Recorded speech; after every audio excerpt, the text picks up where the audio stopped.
Boa Notícia entrevista hoje o ministro da Educação, Abraham Weintraub. Bem-vindo, ministro. A primeira meta, que eu acho que já dá para falar que está sendo cumprida, é mudar a visão que esses intelectualoides, esse pessoal mais dito educador, apresentava sobre a educação brasileira. Como que, por exemplo? Que nós somos referência, que o Paulo Freire é um paradigma da educação mundial. Mas ele é, né? Mentira! Ele é um dos brasileiros mais estudados, pelo menos como acadêmico, como educador, é de longe o brasileiro mais estudado, mundo afora, em várias universidades estrangeiras. O fato dele ter um livro que é citado não quer dizer que seja implementado. Eu vou te dar o mesmo Mas argumento. o método dele é estudado, né? E é usado como referência. Quer dizer, existe um interesse internacional pela figura do Paulo Freire. Então, se você me permitir, o que acontece? O fato de ser estudado, o método dele não é usado na alfabetização de crianças por países em larga escala, em nenhum país fora o Brasil. A abordagem que a gente tem no Brasil é brasileira. E o resultado, objetivamente, isso é um critério científico, é muito ruim. O método que é mais empregado no mundo, pode ser Montessori, pode ser outro educador, não é nada de Brasil, é um método, né, baseado muito no fonético, na abordagem fonética. Né? E no Brasil não é isso. A gente criou aqui uma falsa percepção de nós mesmos que nós somos maravilhosos e o resultado objetivo é que nós não somos.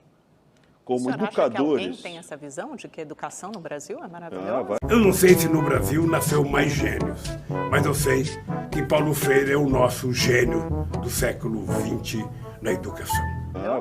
Sim, acabamos de falar que o Paulo Freire é maravilhoso, é a referência mundial. Mas será que a gente pode botar na conta do Paulo Freire? Dos discípulos dele, sim, porque ele é tido como patrono. Em frente ao MEC tem um mosaico enorme, que eu diria até que é muito feio, por minha percepção de gosto. A molecada, quando passa lá na frente, tudo leva susto. E o que acaba acontecendo, ele é o patrono, tem uma série de pessoas que tratam isso como um dogma, e o método no Brasil é esse, ele é o patrono, ele representa toda a educação brasileira e não pode se questionar nada. E quando a gente traz o critério, você pode adotar o critério que você quiser, desde que seja científico, isso gera uma comoção. E no final a verdade é a seguinte, como é que você ensina a criancinha aqui a ler caneca? É método, você pode adotar um que funcione. Hoje o que a gente adota não funciona. E para começar a gente tem que reconhecer que está ruim. Eu com 3 bilhões de reais por ano, custo anual, 3 bilhões de reais, eu boto 1,7 milhão de crianças em creche pré-escola. 3 bilhões de reais por ano é o orçamento de uma das 10 maiores federais do Brasil. Tem 10 universidades federais no Brasil que se elas, sei lá, se eu tivesse o orçamento delas disponível, eu punha o que a gente precisa colocar de criança na pré-escola. É que quando a gente fala de universidade federal, né, ministro, a gente tem que lembrar que, além de ensinar os alunos, elas são os grandes centros de pesquisa acadêmica. Se não me engano, 90% de toda a pesquisa no Brasil é feita nas universidades, na academia. Então, a gente está falando sobre futuro também, sobre desenvolvimento científico, produtividade, sobre salto tecnológico no Brasil. Então, isso implica muito nosso futuro. Me mostra a pesquisa.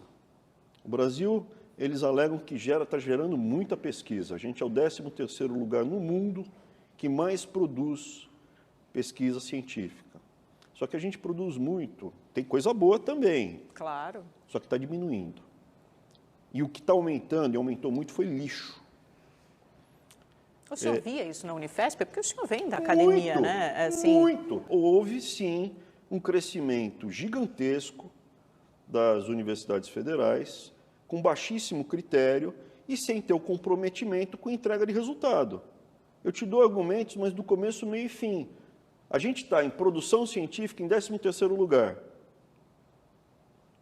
Em produção de impacto, isso é, que reverbera, que tem uma citação, eu escrevi um paper que foi citado, que gerou a cura de alguma coisa, ou que foi utilizado na pesquisa que gerou a cura de alguma coisa, né? O impacto disso, a gente está do fundo para cima, lá entre os 5 piores. do mundo. É, porque as universidades de fora têm muito mais financiamento que a gente, né? Se a gente pensar no financiamento de uma universidade americana ou europeia... Quem mais? Quem mais? Não sei, as universidades europeias, a gente teve aquele ranking que saiu o semana orçamento passada. das universidades brasileiras não é pequeno. No governo federal, hoje, a gente tem 600 mil funcionários civis na ativa. 600 mil. Metade está no MEC. 300 mil no MEC. 300 mil é o tamanho de uma força armada grande. É um dos maiores orçamentos da esplanada, né? Da sua pasta. 300 mil. Desses 300 mil, 100 mil foi o crescimento nesses poucos últimos anos do PT. Teve um crescimento vertiginoso. Amanda, quantas horas de aula um professor desse, que é o herói, que segura na canetinha com o aluno e ensina ele a fazer a letrinha, quanto ele ganha por mês? R$ 2.100 na média do Brasil. Tem lugar que é 1.300. E o professor universitário, o senhor já disse, ganha pelo menos 15 mil. E o professor do ensino fundamental, ele tem que passar, no mínimo, 20 horas dentro da sala de aula, dando aula. Isso vai ser revisto? O senhor vai propor uma Deixa eu terminar valorização? os números, porque é importante a pessoa ter dimensão. A gente está começando, então veja, você me perguntou do legado. E eu estou te dando números que são ruins de olhar. Essa que é a verdade, Amanda. Quando a gente olha, a gente desconstrói. Muitos amigos que são de esquerda, que falam abobrinhas e absurdos, e a gente começa a se deparar com uma verdade feia. Qual é a verdade feia? A gente escolheu muito mal onde alocar os nossos recursos. A gente está dando muito dinheiro para funcionário público que dá pouca aula, 8 horas de aula por semana. Amanda, 8 horas por semana que ele tem que dar de aula. É uma vez por semana que tem que ir à faculdade para dar aula. Ganha de 15 a 20 mil. Mas ele pesquisa. Tá bom. Se pesquisar, pode continuar dando 8 horas. Publicou um paper esse semestre, numa revista boa. Não no Grama, não no Diário do Centro do Mundo. Uma revista científica, com impacto científico bonito.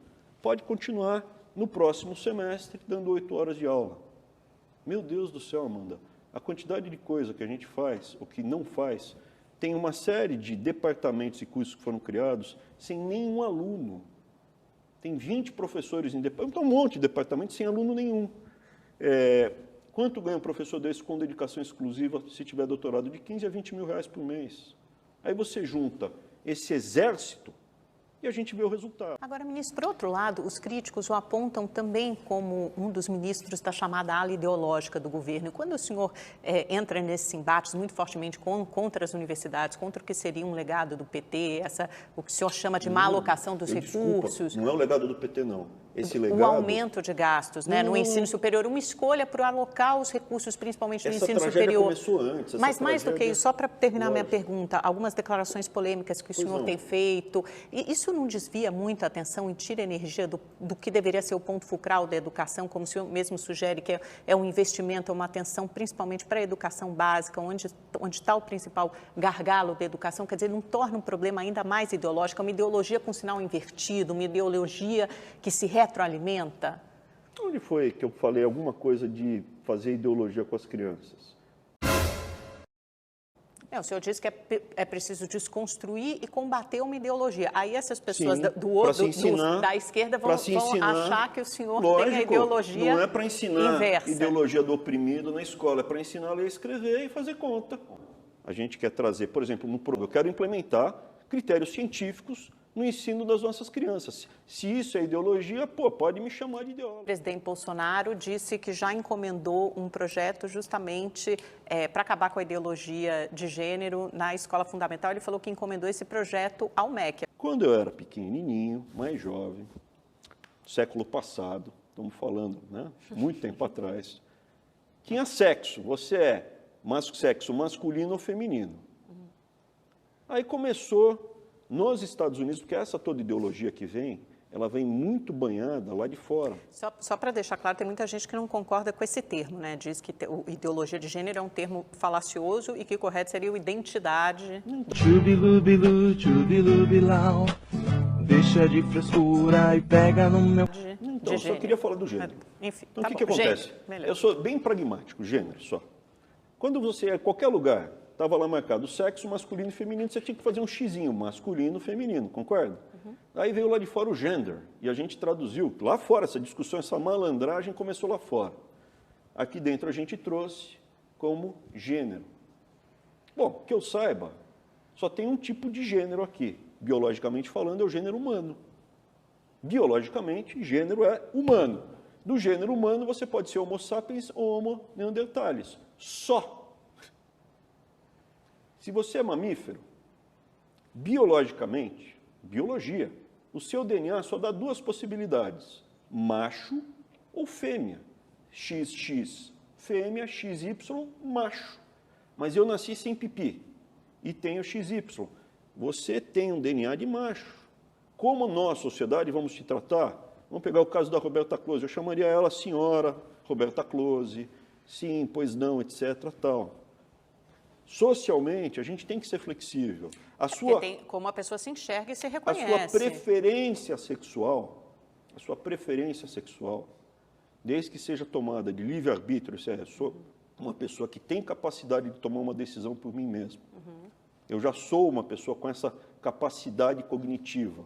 E opto por ter uma preferência sexual ou uma inclinação, ou sou isso. Eu não tenho nada a ver, desde que você não faça mal a uma outra pessoa. Perfeito? A discussão é estapafúrdia hoje. Você é macho ou fêmea? Põe macho ou fêmea. A sua orientação sexual não me diz respeito. Mas essa decisão de orientação sexual que não me diz respeito só pode ser tomada a partir do momento que você tiver condições de ter livre-arbítrio para tomar essa decisão.